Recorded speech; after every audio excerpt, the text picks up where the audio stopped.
action for another day of the week. Welcome to the Wednesday edition.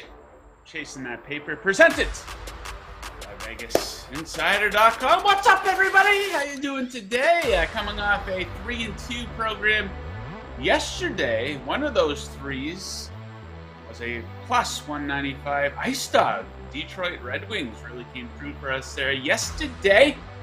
We'll try to bring that same energy into today. 3 NBA, 3 college hoops, 1 NHL with my guest for the day, my coworker, my guy down deep in the heart of Florida. An actual Florida man, Kevin Rogers. Look at him. Kevin, how you doing today?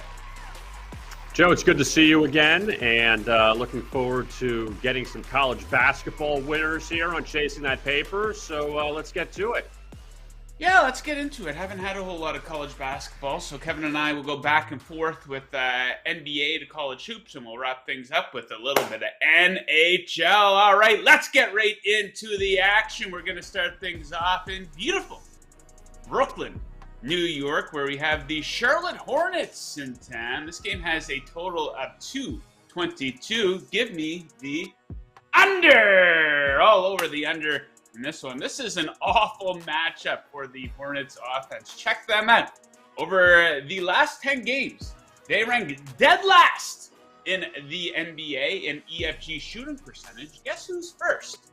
An opponent EFG shooting percentage in this span.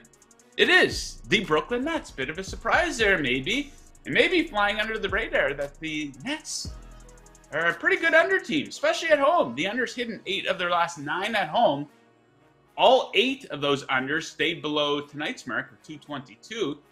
And once again, specific to this mark of 222, 16 of Brooklyn's last 19 have gone under this number, including when these teams met back on November 5th. They combined for just 192 in that game. So give me the under tonight between the Hornets and the Nets. All right, Kevin, what are you looking at for your first pick for college hoops here? Joe, I'm going to go to the heart of Texas, Arizona State taking on SMU, and I am going to back the road Sun Devils here against the Mustangs. And first off with Arizona State, they're coming off of a couple wins in the Pac-12. They had some early conference games. They came back from a huge deficit to beat Colorado on the road. Then they held off Stanford on Sunday, so a good little 2-0 start for them in the Pac-12. Now they're back to non-conference play for a bit before getting back into conference action. So Arizona State, I do trust them here. So I look at SMU, Joe, and there's the shell of themselves right now. 3-5 so far on the season. And Arizona State's a top 100 Ken Pom team. The other teams that are in the top 100 SMU has faced, Dayton, New Mexico, and Texas A&M. They've lost by double digits to all of them. So I do like Arizona State here. I'll lay the points with them. Not afraid of that on the road. SMU, you get them in the underdog role, a rare spot for them. But you know what? They're 1-7 against the spread this season. I'm just not going to bite on it. So let's go with Arizona State on the road against SMU for my first pick. Great. Arizona State, baby. We go back to the NBA, where we will take a trip to Prop City for my next 2 picks. First of those props, I'm going to take DeMar DeRozan to go over his point total of 25.5 points with the Wizards in 10. So check out DeRozan, filling it up. He's gone over this number in 7 of his last 9 games now. A couple of sluggish games on the road to open December. But I think he gets back to his high-scoring ways at home tonight. He's already scored 30 or more 8 times this season.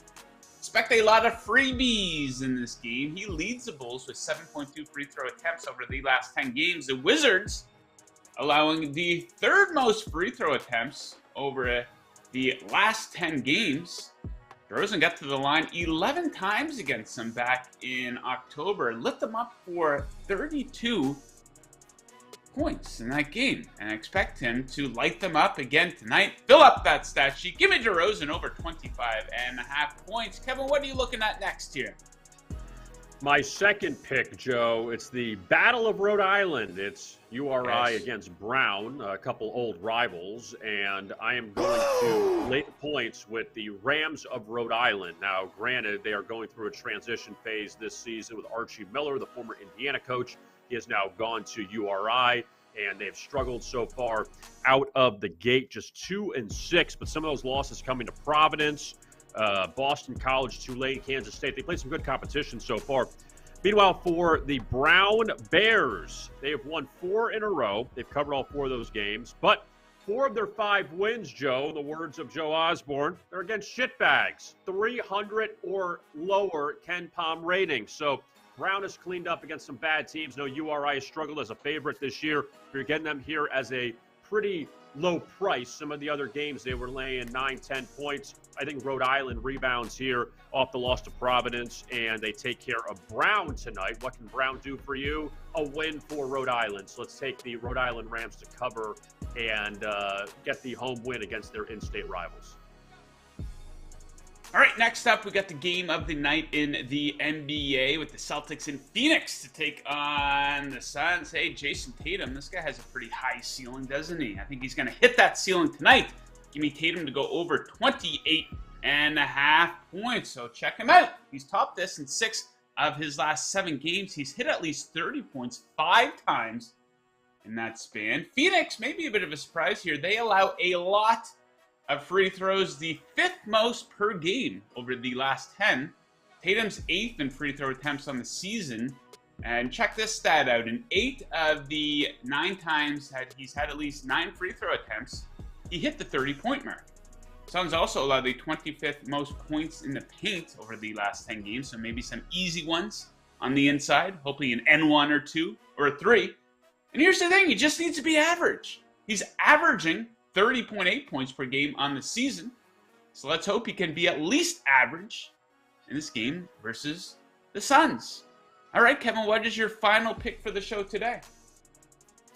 Joe, it's the Battle of Tigers. It's Towson and Clemson hooking up, and I'm going to go with Towson here, take the points with them against Clemson. Now, when you look at this matchup, number one, it's always an odd one. We have a team from a power conference against a team from a mid-major, where the mid-major is probably the best team in their conference. And Towson, they are the top-ranked team in the Colonial. So obviously a very good team. They've already won at UMass this year. UMass has improved, and they won up there. 7-1 against the spread the last 8, dating back to last season for Towson. You don't get them in the underdog role that often. The only loss did come, in fact, to another ACC team, Wake Forest. But Clemson, though, they're coming off a win over Wake Forest in their ACC opener. So I don't know if this is a letdown spot for Clemson. They just beat Penn State before that in an overtime game in the ACC Big Ten Challenge, then beat Wake. So now you're facing a team that's more of a mid-major, but Towson is a very good mid-major out of Baltimore. And the Colonial, I think that Towson can hang around in this game with Clemson. So give me Towson plus the points here against Clemson, the Battle of Tigers.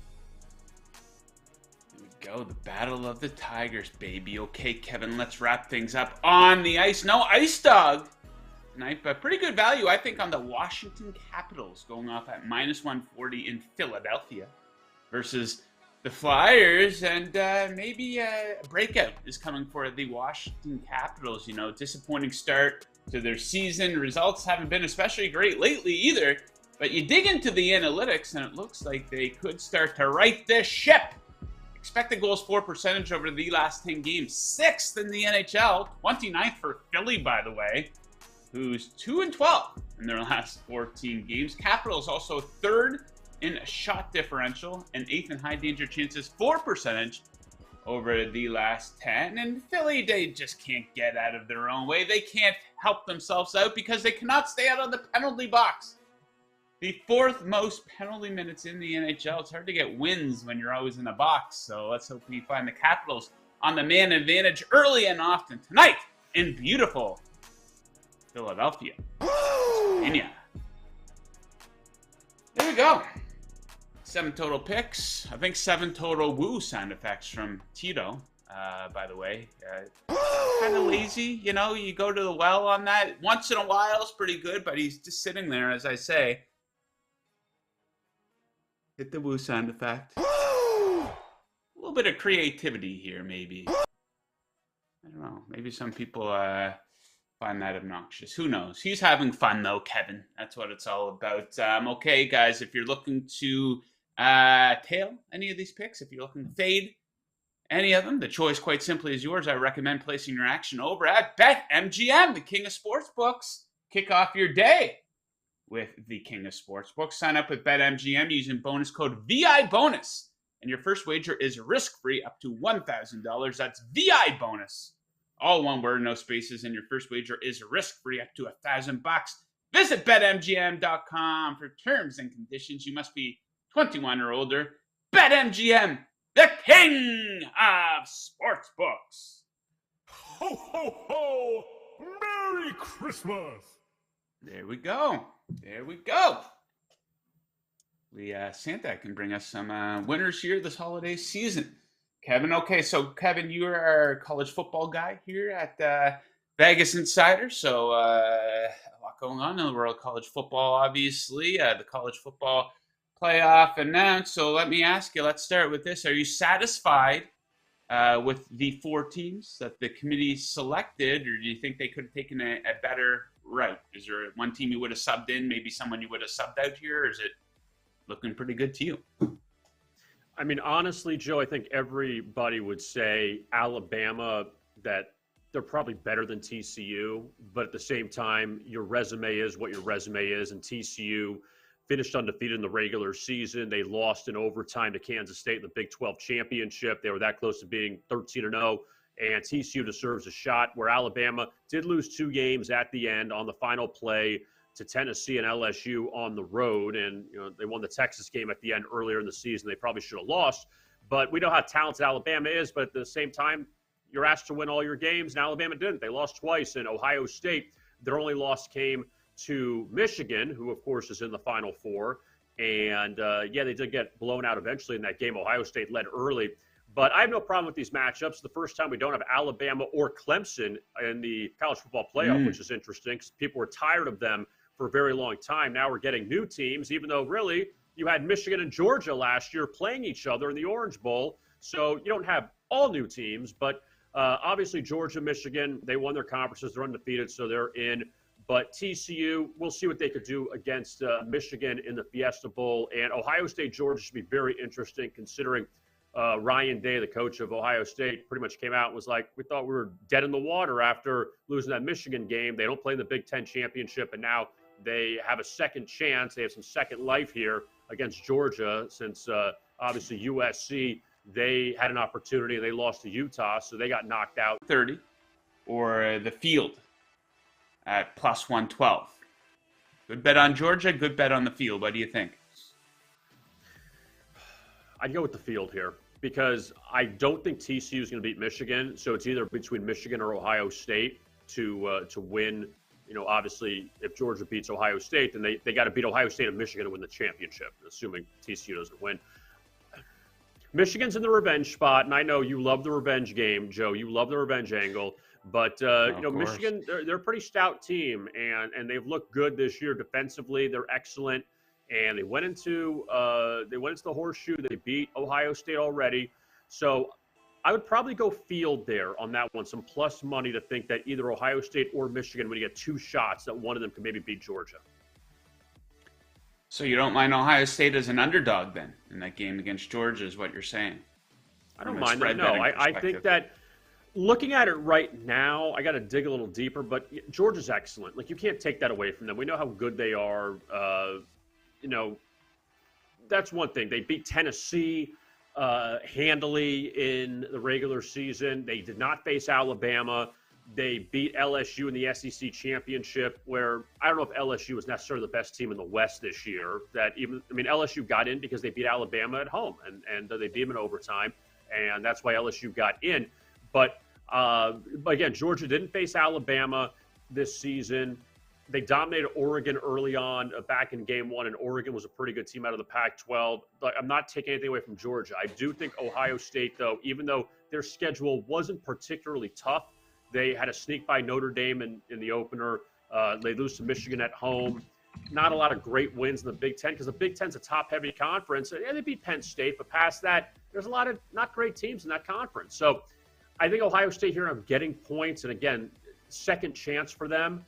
After losing the Michigan game, I think Ohio State has an opportunity, and if for whatever reason they don't beat Georgia, then Michigan, assuming they beat TCU, look, Harbaugh and the Wolverines, that game last year, they were just run out. And I think now the second chance, maybe they could get Georgia. And look, the Bulldogs finally won that first SEC championship under Kirby Smart. Remember, they didn't win it last year. They lost to Alabama before beating them again in the national championship. So I'd go with, Joe, to answer your question, I'd go with the field. I'd take a shot. Hopefully one of those two can beat them in the 2 games.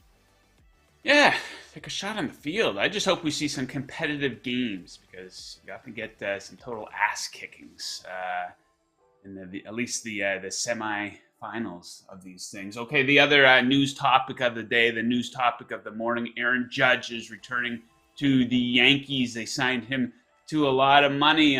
News coming out that the Padres actually offered more money last night. They offered him a $400 million contract. Apparently, the Padres also outbid or out-offered the Phillies for Trey Turner, but he ended up choosing the Phillies. But back to Aaron Judge.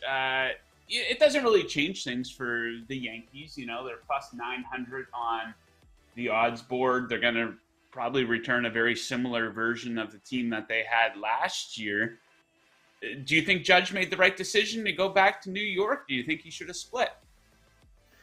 I think, at least from what it looks like from the outside, I'm not a big Yankee fan, but I'm not a Yankee fan at all. But I feel like Aaron Judge is very beloved there. I feel like the fans really, you know, it's like he's I don't say he's like a second coming to Derek Jeter, but I feel like he's very beloved by the Yankee fans, and him staying put, they're going to love him even more. And he broke the American League home run record this past season.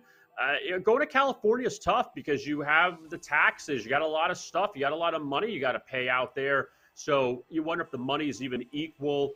And, yeah, Aaron Judge would have been a good pickup for either the Giants or the Padres. Anybody that signed him would be a big pickup for. I just wonder with San Diego, Joe. I mean, where are they digging up all this money from? Where is it buried? Like in Mexico, and they're just bringing it over the border? I mean, they had all this money to pay Manny Machado, and they paid Eric Hosmer all that money a while ago, and Tatis. Yu Darvish, all these guys are making a shit ton of money. But I do think Judge made the right decision in the end, staying in New York. The Yankees are, I know the Padres were in the NLCS last year, but the Yankees are closer to a World Series than the Padres are. And obviously in the Giants were kind of a one-hit wonder a few years ago when they won 107 games or whatever it was before they lost to the Dodgers. So I think he's in a better spot just staying with the Yankees, be a Yankee legend, stay there. You'll be on the wall someday. And I think he made the right move in the end. Yeah, I think from a branding perspective and a legacy perspective, it's probably the right move. You know, going into free agency, I was saying, you know, if the Dodgers are going to throw a shit ton of money at him, if he can get the same money to play for the Dodgers, I would choose them because of similar reasons. You're going to be in the playoffs every year. You're going to be able to compete. You're going to be getting the same money. Yeah, there's some stuff with the taxes and whatnot, but you don't have to deal with all the bullshit from, you know, being in New York. If you're out in LA, you know, we saw Aaron Judge get booed. What was that, in the ALDS against the Guardians by the Yankees fans? What was that? And you have all the bullshit with the media. Now, I know he's from Sacramento, and a lot of people thought that maybe he was going to sign with the Giants. Probably the right call not to accept that deal. You know, the Giants, they need 3 or 4 good players to be, you know, a contending team. They're not an Aaron Judge away from being a World Series contender by any means. That Padres thing is funny, though. Very talented team. A lot of talent there. They were competitive this past season, but getting turned down by a couple big-time free agents. So we'll see what they do throughout the remainder of free agency. A lot of the big names off the board now. Okay, Kevin, if you love what we do here at Vegas Insider, I strongly recommend checking out the brand new Vegas Insider app. We've got up-to-date, easy-to-navigate odds for every major sport. We have all our latest shows, best bet videos, and podcasts, props, trends, features, news, all on the Vegas Insider app. Download the Vegas Insider app right now on Apple and Android. Bet better with the Vegas Insider app. And guys, I must remind you, before we get into the poll of the day and the viewer picks, if you're watching on YouTube right now, please do me a favor. There's a like button right down there. There's a subscribe button beside it. Give those a little click. Let me keep the lights on here in my beautiful basement. Okay.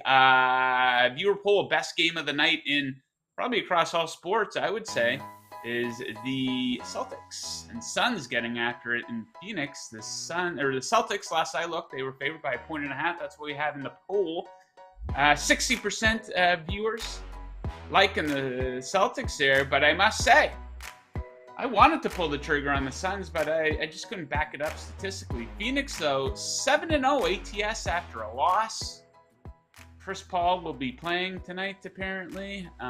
They're coming off a bit of an ugly loss to the Mavericks, I guess. But the Celtics, man, it's hard to build a case against them on a short spread like this. Any thoughts on that game, Kevin?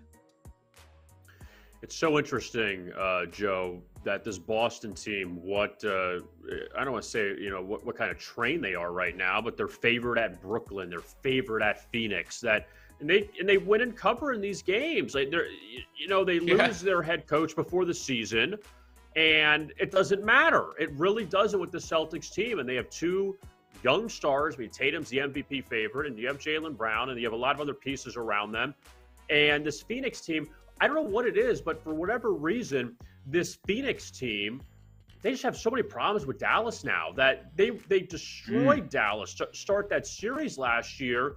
They got blown out in Game 6 at Dallas. Game 7 was an embarrassment. Then in the first game of the regular season, Dallas, was up huge in that game before holding off, or Phoenix came back in that game, right? And but Dallas is up huge in that game, and then Dallas just beat him again. So it's been a kind of a bad matchup there for the Suns. But still, the Celtics, they have the Warriors coming up on this road trip on Saturday night. That's the big ABC game. They just keep doing it. Like I got to give Boston a lot of credit that there's no letdown for them after making the finals last year. But as far as this game goes, I mean, kind of more of a pass. I mean, maybe lean Boston just because they keep winning these games, but it should be an excellent game, though, tonight. Yeah, looking forward to that one. Be interested to see if Boston can keep this up throughout the regular season or if they decide to take their foot off the gas here a little bit. Okay, let's get into these viewer picks here. A few submissions on Twitter this morning. Of course, we give our guy Nathan Truckengost a chance here. He's hit plenty of winners for us. He's on the Sharks, plus 101. Analytics are close over the last 10, but the Sharks have a big edge, ranking 18th in expected goals, 4%, and 6th in high danger chances, 4%, 5-on-5. Vancouver 29th and 30th. Perhaps a good emotional storm of potential. Canucks letdown after huge 4-goal comeback, and Sharks coming off 3-game losing streak. That game is in San Jose, by the way, so I would agree that the Sharks are being undervalued in that one. What do we have next, Tito? PMS Network. Okay. Guinness drinker, apparently. He likes Boston U plus 14.5 at Notre Dame. Bit of a under-the-radar game here, I think. The Michigan State game was out of the norm. An outlier, apparently, according to PMS Network here. The Irish team won't be blowing teams out. They let teams hang around. All right, so we'll wish him good luck with his Boston U plus 14.5 pick. What do we have next here? Matty Puppy Sports weighing in. Hey, another guy likes ASU minus 5.5 versus SMU. ASU 5-3-1 ATS, 8-1 overall versus SMU 1-7 ATS. Yeah, they're a good fade. SMU 1-10 ATS in their last 11 games versus a team with a winning straight-up record. Wow. SMU 1-8 ATS in their last 9 home games and 3-13 in their last. Yeah, they've been a great fade. So a bit of a trend play there. We wish our guy Matty Puppy Sports good luck with that one. And I think we have one more here for producer Tito. He's generally pretty good fade material here. So if you're looking to make some money for the weekend, you might want to take the under on this. Kevin Durant, 28.5. Nets offense has found some rhythm with Kyrie back. Durant averaging 33 over the last 6 games with an EFG on the season of almost 60%. Hornets are bottom 4 in the NBA and opponent points per game on the road. Yeah, Durant, he's a high ceiling guy. He could go off for 35, 40 points any night. of the week. My one concern with these player props in the NBA, I haven't been betting too much of them. I have 2 tonight, of course. But when you have these games with this big spread, the Nets are a double-digit favorite. The Hornets look like they're headed towards the draft lottery. No LaMelo Ball in and out of the lineup for them. But my big concern is that we go into the fourth quarter and the Nets are up by 22 points. And Durant, he doesn't play the final 8 minutes of the game type of a thing. I can't tell you how many times I've been burned by a situation like that. But we do wish our guy, producer Tito, good luck with his bet tonight. Okay, guys, it is now time for today's Handicapper Heat Check presented by VegasInsider.com, your home for the best expert picks in the business since 1997. Today's featured handicapper is college hoops profits leader Alex Smart, who is 10-4 this month and 48-22 this season. AAA Sports is also hot on the hardwood, 9-2 in college run, and Stephen Over 9-3 in the NBA over his last 12. Visit VegasInsider.com/picks for tonight's best bets. That's your Handicapper Heat Check. Stay hot, bettors. Woo! All right, active live chats I'm seeing on the YouTube channel. Guys, if you have any best bets that you didn't get in, feel free to drop them in the comments section on this video. Let us know what you like tonight. Kevin, what do you have going on here that Chasing That Paper viewers can check out? Well, this week we have one best bet for college football, Army and Navy, where we already know the result. America has won. It just depends on which team is going to score more points between these two. But we do have a best bet for Army Navy coming up on Saturday. And also you could find the NFL Weekend Podcast come out Friday. And I host that. We look ahead to week 14 of the NFL. Also, we have a special guest named Joe Osborne, who comes on and gives 5 contest picks for the week. Indeed. Okay, there you have it from Kevin. So also on the Vegas Insider YouTube channel, I have my breakdown for my pick for my Miami Dolphins versus the Chargers there on Sunday night. Went in depth with that one. A lot of great numbers that you're going to want to check out. Also, UFC 282 coming up this weekend. We have some content coming up later on today. I think best bets for the 3 big fights on the card. So make sure you're checking that out right here on the Vegas Insider YouTube channel. Tomorrow, Chasing That Paper is back. Ian McMillan is back. Week 14 of the NFL kicks off Thursday Night Football. Going to be all over that. College hoops, NBA, NHL. You know the drill. So I will leave you with this, guys. Good luck with your bets tonight, unless you were fading us. And as always, keep chasing that paper. Woo!